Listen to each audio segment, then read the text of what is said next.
My responsibility was project leader or the senior project engineer. We began to work on the design of a microchip that, when it was completed, was 0.75 millimeters in diameter, 7 millimeters long. It was the size of 1/4 of a grain of rice. Again, I want to say that I was not a Christian and there were no Christians there. They said they wanted this to have a power source and be able to emit a signal.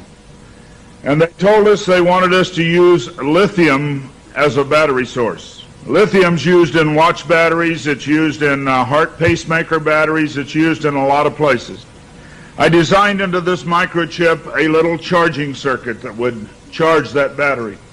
This sounds like a lot of technical things coming together, but if you'll bear with me 1 minute, you'll see what God has laid out about this microchip.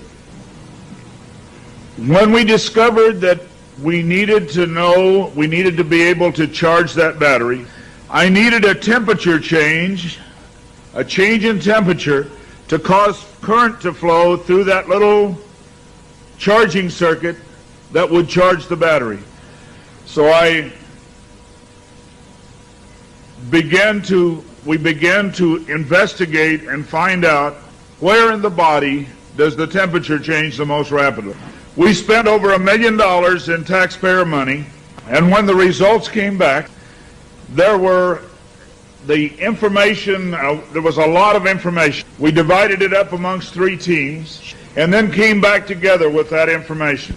It was determined that there were 2 places in the body that were ideal for the microchip. One was just below the hairline on the forehead. Every mother checks their child's temperature right here. So we could have paid the mothers $1 million and saved. I never saw a mother check their child's temperature on their ankle. Always right here. The other place was the hand, the right hand preferred, because most people are right-handed. This didn't bother me, and it didn't bother anybody else on the team.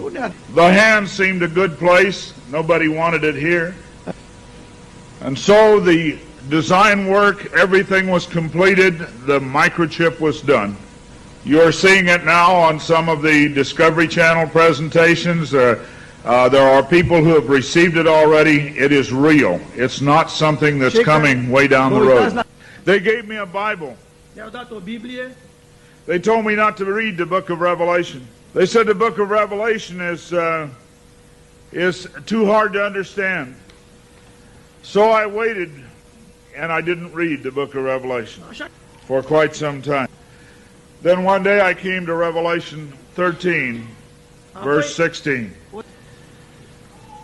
And he caused us all, both small and great, rich and poor, free and bond, to receive a mark in their right hand or in their forehead.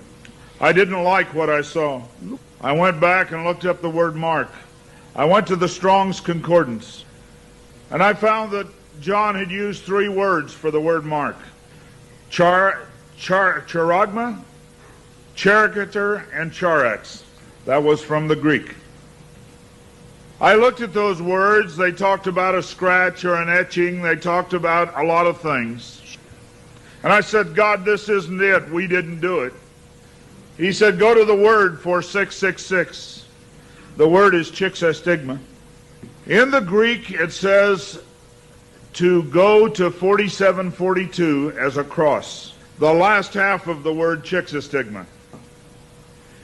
And when I looked at what it says stizo, i.e. to stick, to prick, a mark incised or punched into for recognition of ownership.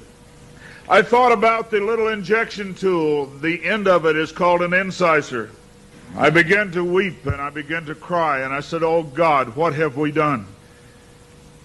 I couldn't believe that this lined up with what we had developed. And I began to run from God. I didn't run away from the church, I ran into the church. I tried to do as many things as I could to atone for this. But I want to tell you something, as God is my witness here tonight, this got in the way.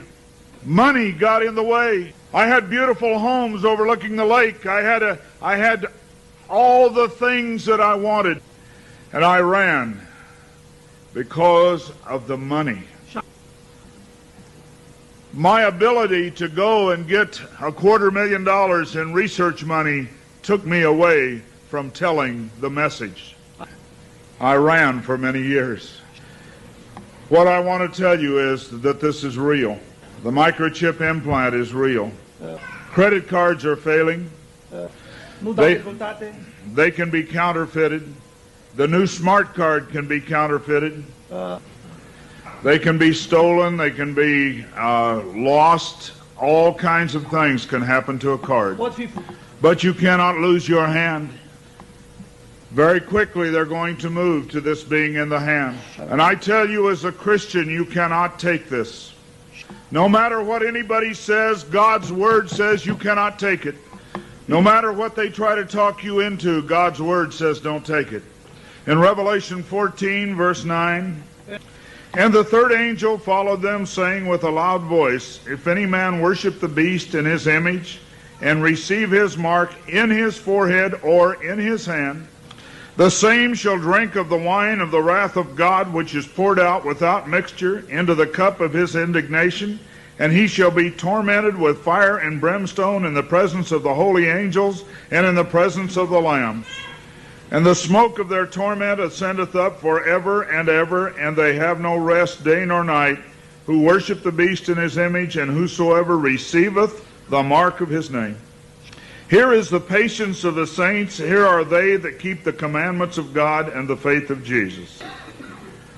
It's very simple. God's Word says do not take it. Today there have been over 15,000 babies that have been given the positive identification, the microchip.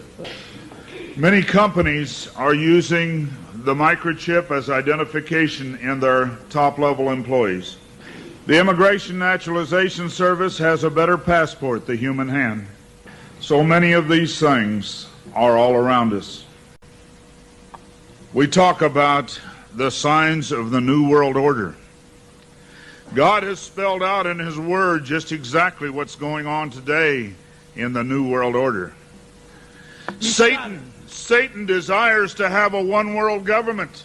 From the time he fell, he said, I want a one-world government. He wants to replace God. And so we see a government put together by men, a one-world government.